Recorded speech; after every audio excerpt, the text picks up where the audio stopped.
इस वीडियो में हम जिस टॉपिक पे बात करने वाले हैं वो है मगध के उत्कर्ष में बिंबिसार की भूमिका का मूल्यांकन करना है।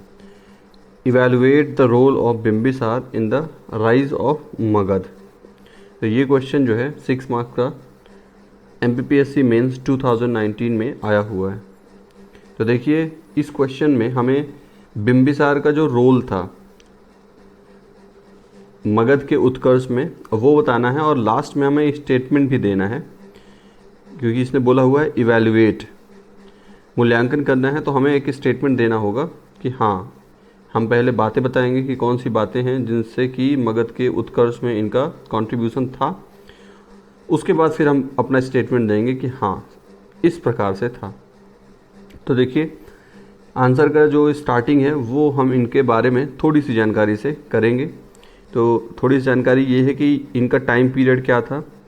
अगर आप ये डेट लिखते हैं तो इस डेट के साथ भी अप्रॉक्सीमेट वर्ड यूज़ करेंगे, अप्रॉक्सीमेटली यानी कि लगभग, क्योंकि ये डेट ऐसे फिक्स नहीं है। या आप सीधा ऐसा लिख सकते हैं कि 5th century to 6th century. 5th century के जो सेकेंड हाफ था वहाँ से लेकर के 6th सेंचुरी के फर्स्ट हाफ तक का जो पीरियड है उसमें इन्होंने उस टाइम इन्होंने जो है तो इनका जन्म और मृत्यु है और इनका रूलिंग पीरियड है। और थोड़ा ये भी बता सकते हैं इनको एक नाम और दिया जाता है सेनीय या श्रेणिक, और ये नाम जैन जो टेक्स्ट है उसके अकॉर्डिंग दिया जाता है। और हर्यंक वंश के ये कौन है, फाउंडर हैं। तो इतनी बात बता करके फिर हम इस डायरेक्ट जो हमारा आंसर है सीधा उस पर आ जाते हैं।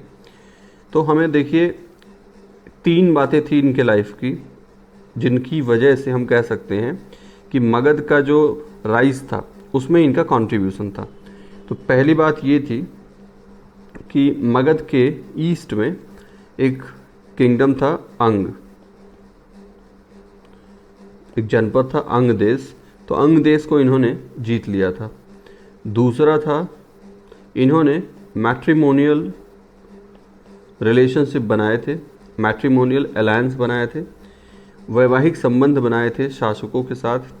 तो इस वजह से जिस शासन से, जिस राज्य से इन्होंने वैवाहिक संबंध बना लिए तो वहाँ से इनके संबंध फिर वहाँ से अच्छे हो जाएंगे, तो बाकी जो दूसरे राज्य हैं उनको नियंत्रित करना आसान हो जाएगा। और तीसरा ये था कि इनका जो देखिए शासनकाल था लगभग 51-52 साल का था। इतना लंबा शासनकाल इतिहास में बहुत कम रूलर्स का रहा है। तो इतना बड़ा जो इनका रूलिंग पीरियड था, इसके पीछे ज़रूर जनता इनसे खुश रही होगी, तभी ऐसा हो सकता है।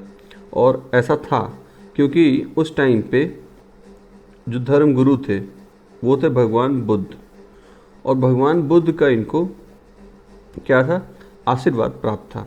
तो इस तरह से 3 फैक्टर हैं जिनकी वजह से जो इनका एम्पायर था वो काफ़ी स्टेबिलिटी उसको मिली और उसका राइज होना तय हो गया।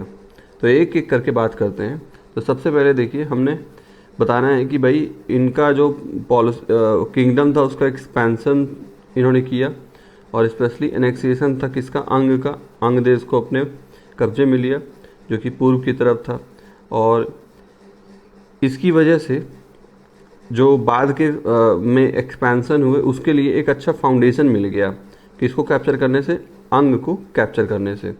और इनकी जो राजधानी थी वो क्या थी, वो गिरिव्रज या राजगीर थी, और बाद में फिर पाटलिपुत्र यही बना। और अंग देश को कैप्चर करने से हुआ ये कि इनका गंगा के डेल्टा वाले रीजन तक इनका पूरा प्रभाव हो गया। और इस तरह से जो भारत का पूर्वी तट है, भारत का पूर्वी तट यानी आज का बंगाल मान लीजिए, तो भारत का जो पूर्वी तट है वहाँ तक के जो महत्वपूर्ण बंदरगाह हैं वहाँ तक इनका नियंत्रण हो गया। तो इससे इनके व्यापार में, मगध के व्यापार में वृद्धि हुई। फिर मैट्रिमोनियल रिलेशन में आप बताएंगे कि कौन कौन से राज्य थे जिनसे इनका वैवाहिक संबंध बना। तो एक था कौशल, और एक राज्य था वैशाली, और एक था पंजाब का मद्र कुल। तो देखिए कौशल से बात करते हैं। कौशल के जो शासक थे उनकी बेटी या प्रसेनजीत की सिस्टर, प्रसेनजीत की सिस्टर कोसला देवी से इनका विवाह हुआ और इनको दहेज में काशी प्राप्त हुई। और काशी उस समय पे काशी से काफ़ी रेवेन्यू जनरेट हुआ करता था। तो इस तरह से जब कौशल से इनकी राइवलरीज चलती थी, इनका युद्ध चला करता था, लेकिन अब कौशल से युद्ध बंद हो जाएगा क्योंकि अब तो वहाँ के क्या बन गए हैं, वहाँ के तो ये अभी रिलेटिव बन चुके हैं। तो इस तरह से ये फोकस कर पाएंगे दूसरे राज्यों पर नियंत्रण करने के लिए। इसी तरह से वैशाली में जो लिच्छवी वंश था, लिच्छवी वंश की जो राजकुमारी थी चेलना इनकी सेकेंड वाइफ बनी और वहाँ के जो रूलर थे उस टाइम पे कौन थे, चेटक। तो इस तरह से वैशाली से भी इनको क्या मिल जाएगा, सपोर्ट मिल जाएगा। और इसी तरह से पंजाब के जो मध्य वंश के प्रमुख थे उनकी पुत्री थी क्षेमा से जब इनकी शादी हो जाएगी तो इस तरह से पंजाब से भी इनको क्या मिल जाएगा, सपोर्ट मिल जाएगा। तो इस तरह से 3 उस टाइम के जो इम्पोर्टेंट महाजनपद थे वहाँ से इनको सपोर्ट मिल गया। अब जो जनता है, जनता का भी तो समर्थन चाहिए। तो जब इन्हें पता चला कि भगवान बुद्ध इनके राज्य में ही जंगलों में विचरण कर रहे हैं, तब ये भगवान बुद्ध के पास गए और उनसे रिक्वेस्ट की कि मुझे आशीर्वाद दीजिए और हमारे राजमहल चलिए। तो भगवान बुद्ध ने पोलाइटली डिनाई कर दिया कि देखिए अभी तो मैं अपने सत्य के पथ पर चल रहा हूँ और अभी मुझे अंतिम लक्ष्य नहीं मिला है और जब तक मैं उसे प्राप्त नहीं कर लेता तब तक मैं आपके पास अभी नहीं चल सकता। बाद में जब भगवान बुद्ध इनलाइटेंड हो गए, उन्होंने अपना लक्ष्य प्राप्त कर लिया, तब फिर वो उनके राज्य में गए और उनको अपना जो आशीर्वाद है प्रदान किया। तो इस तरह से क्योंकि बुद्ध उस समय के कहना चाहिए कि जनता के एक तरह से धार्मिक धर्मगुरु के तरह से थे, जनता उनको बहुत प्यार करती थी। तो इस वजह से कहा जा सकता है कि भाई इनका जो पूरा रूल था वो लगभग 52 साल इन्होंने शासन किया। तो इतना लंबा शासनकाल इतिहास में और किसी शासक का रहा नहीं है। तो हम कह सकते हैं कि ये तभी हो सकता है जब जनता का समर्थन किसको मिले, राजा को प्राप्त हो। तो इस तरह से हमने 3 बातें इसके आंसर में बता दी। अब हमको लास्ट में स्टेटमेंट देना है कि नो डाउट इनके जो ये काम थे, इस जो भी इन्होंने ये काम किए अपने लाइफ में, इसकी वजह से जो मगध था, मगध के